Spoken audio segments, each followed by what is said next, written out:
Yes, I used to have to convince people to pay attention to my research, and now we have the pandemic and everything is online. And soft sticks.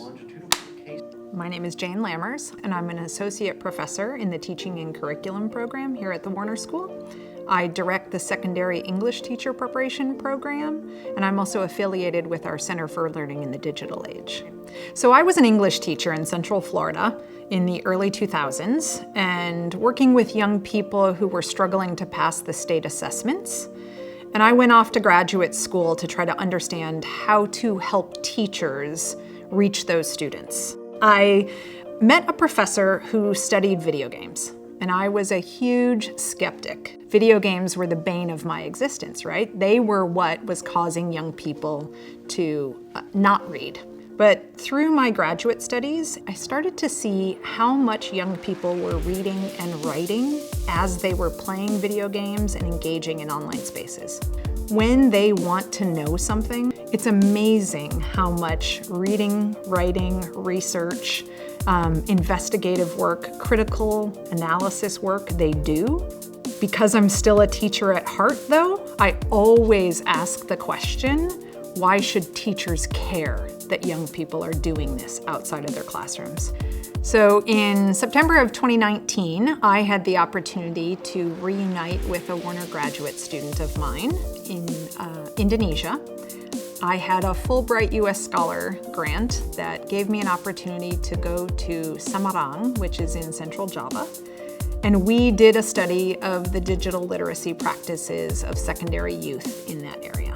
They don't have a lot of infrastructure that supports Wi-Fi or internet.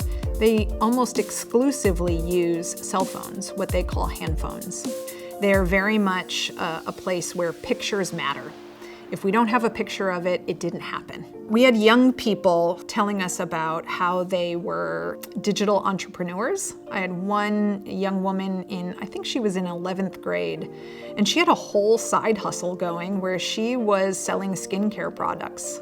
She had teachers as some of her clients. She would record videos to talk to people about how to use the products. It was a multi-level marketing firm out of Sweden that she was connected to, and she was making an income. She used WhatsApp, YouTube, online forums to understand the products and to sell them. We also had young people who very much interested in games, and another common practice in Indonesia is handicrafts, like the making of things.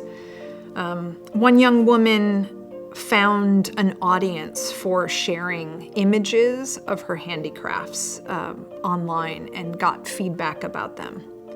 So why does a study of these young people in Indonesia matter? Well, as soon as I came back to the US, it was February 2020, right before everything shut down. And I got contacted by many of the teachers that we talked to, both at the university and at the K-12 level, asking for ideas. And I gave virtual workshops on what should we do now that all learning has moved to remote.